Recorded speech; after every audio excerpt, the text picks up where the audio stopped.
بسم اللہ الرحمن الرحیم۔ السلام علیکم گائز، کیسی ہیں آپ لوگ؟ امید ہے کہ بہترین ہوں گے۔ اور میں آپ لوگوں کے لیے بہت ہی اچھا واقعہ لے کر آئی ہوں، جو کہ حضرت موسیٰ علیہ السلام اور حضرت خضر علیہ السلام کے سفر کا واقعہ ہے۔ اس واقعے کی تفصیل آپ کو صحیح بخاری اور مسلم میں مل جائے گی۔ یہ واقعہ کچھ اس طرح ہے کہ ایک مرتبہ حضرت موسیٰ علیہ السلام اپنی قوم بنی اسرائیل میں خطبہ دینے کے لیے کھڑے ہوئے تو لوگوں نے آپ سے سوال کیا کہ تمام انسانوں میں سب سے زیادہ علم والا کون ہے؟ حضرت موسیٰ علیہ السلام علم میں سب سے زیادہ علم والا کسی کو نہ سمجھتے تھے، چونکہ علم ہر پیغمبر اپنے وقت میں دین کا سب سے بڑا عالم ہوتا ہے۔ اس لیے آپ نے فرمایا کہ تم سب میں سب سے زیادہ علم والا میں ہوں۔ اللہ تعالیٰ کو یہ بات پسند نہیں آئی۔ حضرت موسیٰ علیہ السلام پر وحی نازل ہوئی کہ ہمارا ایک بندہ مجموع البحرین میں ہے، وہ آپ سے زیادہ عالم ہے۔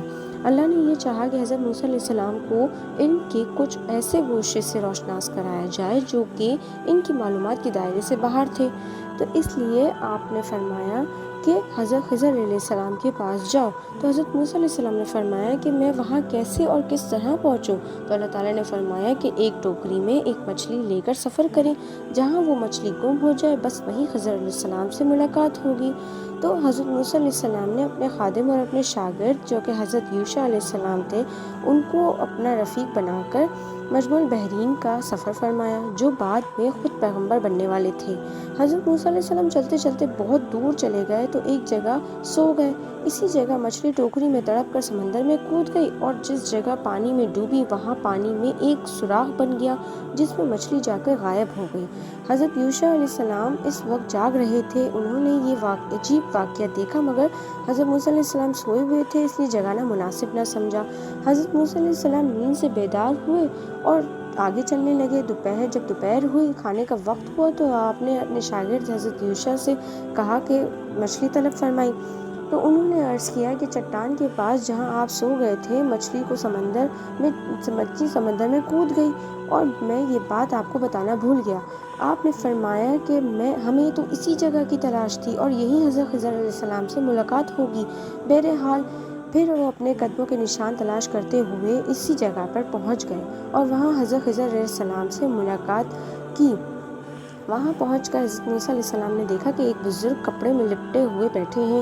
حضرت موسیٰ علیہ السلام نے ان کو سلام کیا تو انہوں نے تعجب سے جواب دیا کہ یہاں کون سلام کرنے والا آ گیا؟ تو حضرت خضر علیہ السلام نے دریافت کیا کہ کیا آپ کون ہیں؟ انہوں نے فرمایا کہ میں موسیٰ ہوں۔ حضرت خضر علیہ السلام نے کہا کہ موسیٰ بنی اسرائیل کے نبی؟ انہوں نے کہا کہ جی، میں بنی اسرائیل کا نبی ہوں۔ تو حضرت خضر علیہ السلام نے کہا کہ اے موسیٰ، اللہ تعالیٰ نے مجھے ایسا علم دیا ہے جس کو آپ نہیں جانتے، یعنی تقویت کا علم، اور آپ کو اللہ تعالیٰ نے ایسا علم دیا ہے جس کو میں نہیں جانتا، یعنی شریعت کا علم۔ ہرگز صبر نہ کر سکیں گے۔ حضرت موسیٰ علیہ السلام نے کہا کہ میں انشاءاللہ صبر کروں گا اور ہرگز آپ کی کوئی نافرمانی نہیں کروں گا۔ اس پر حضرت خضر علیہ السلام نے کہا کہ ایک شرط ہے کہ آپ مجھ سے کسی بھی بات کے متعلق کوئی سوال نہ کریں گے، یہاں تک کہ میں آپ کو خود نہ بتا دوں۔ غرض کے اس معاہدے کے اوپر حضرت خضر علیہ السلام اور حضرت موسیٰ علیہ السلام اپنے دوست یوشع بن نون اور اپنے ساتھی کے ساتھ سمندر کے کنارے چلنا شروع کر دیا، یہاں تک کہ ایک کشتی نظر آئی اور کشتی والے نے ان تینوں صاحبان کو کشتی میں سوار کیا اور کشتی کا کرایہ بھی نہیں مانگا۔ جب یہ لوگ کشتی میں بیٹھ گئے تو حضرت خضر علیہ السلام نے اپنے جھولے سے ایک کلہاڑی نکالی اور کشتی کو پھاڑ کر اس کا ایک تختہ نکال کر سمندر میں پھینک دیا۔ یہ منظر دیکھ کے حضرت موسیٰ علیہ السلام برداشت نہ کر سکے اور حضرت خضر علیہ السلام سے سوال کر بیٹھے۔ اس پر حضرت خضر علیہ السلام نے کہا کہ دیکھا، میں نے آپ سے کہا تھا نا کہ آپ برداشت نہ کر سکیں گے۔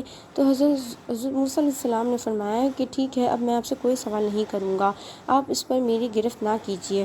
پھر اس کے بعد تھوڑا آگے چلے تو حضرت خضر علیہ السلام نے ایک نابالغ بچے کو دیکھا اور جو اپنے ماں باپ کا اکلوتا بیٹا تھا۔ حضرت خضر علیہ السلام نے اس کا گلا دبا کر اور زمین میں پٹک کر اس بچے کو قتل کر ڈالا۔ یہ ہوش ربا خونی منظر دیکھ کر حضرت موسیٰ علیہ السلام کو صبر کی تاب نہ رہی اور آپ نے سخت لہجے میں حضرت خضر علیہ السلام سے کہہ دیا، کیا آپ نے ایک ستری جان بغیر کسی جان کے بدلے قتل کر دی؟ بلا شبہ آپ نے بہت ہی برا کام کر ڈالا۔ حضرت خضر علیہ السلام نے جواب دیا کہ دیکھا، میں نے آپ سے کہا تھا نا کہ آپ ہرگز صبر نہیں کر سکیں گے۔ اس پر حضرت موسیٰ علیہ السلام نے کہا کہ ٹھیک ہے، اب میں آپ سے کوئی سوال نہیں کروں گا، مجھے ایک موقع اور دیجیے۔ اس کے بعد حضرت خضر علیہ السلام تھوڑا دور چلے، یہاں تک کہ یہاں ایک گاؤں میں آپ پہنچے۔ وہاں گاؤں والوں سے کھانا طلب کیا، مگر گاؤں والوں میں سے کسی نے بھی صالحین کی دعوت نہیں کی۔ پھر ان دونوں نے گاؤں میں ایک گرتی ہوئی دیوار پائی جو کہ گرا ہی چاہتی تھی۔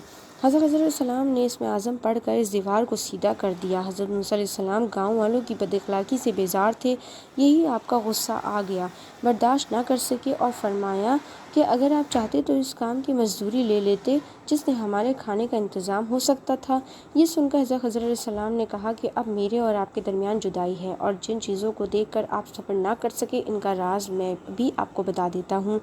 سنیے، جو کشتی میں نے پھاڑ ڈالی تھی وہ چند مسکینوں کی تھی، جس کی آمدنی سے وہ لوگ گزر بسر کرتے تھے، اور آگے ایک ظالم بادشاہ رہتا تھا جو کہ سالم اور اچھی کشتی کو چھین لیا کرتا تھا اور عیب دار کشتیوں کو چھوڑ دیا کرتا تھا۔ اس لیے میں نے قصداً ایک تختہ نکال کر اس کشتی کو عیب دار کر دیا تاکہ ظالم بادشاہ کے غضب سے محفوظ رہے۔ جو لڑکا میں نے قتل کر ڈالا اس کے والدین بہت نیک اور صالح تھے، اور یہ لڑکا پیدائشی کافر تھا۔ یہ والدین اس کے بے پناہ اس سے محبت کرتے تھے اور اس کی ہر خواہش پوری کرتے تھے، تو مجھے خوف تھا کہ وہ لڑکا کہیں اپنے والدین کو کفر میں مبتلا نہ کر دے۔ اب اس کی موت کے اوپر اس کے والدین صبر کریں گے اور اللہ تعالیٰ ان کو ایک بیٹی عطا کرے گا جو کہ ایک نبی سے بیائی جائے گی، اور اس کی شکم سے ایک نبی پیدا ہوگا جو ایک امت کو ہدایت کرے گا۔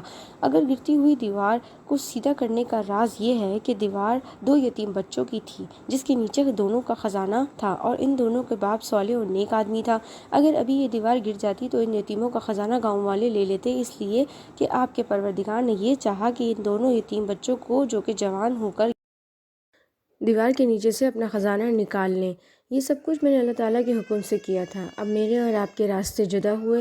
یہ سن کر حضرت موسیٰ علیہ السلام واپس اپنی بستی کی طرف چلے گئے اور اپنی نبوت اور رسالت کے کاموں میں مصروف ہو گئے، یہاں تک کہ ان کی زندگی میں حضرت یوشع علیہ السلام کو بھی نبوت حاصل ہو گئی۔ تو یہ تھا ایک بہت ہی مختصر سا اور خوبصورت سا قصہ جو کہ حضرت خضر علیہ السلام اور موسیٰ علیہ السلام کا تھا، جو میں آپ لوگوں کے لیے لے کر آئی۔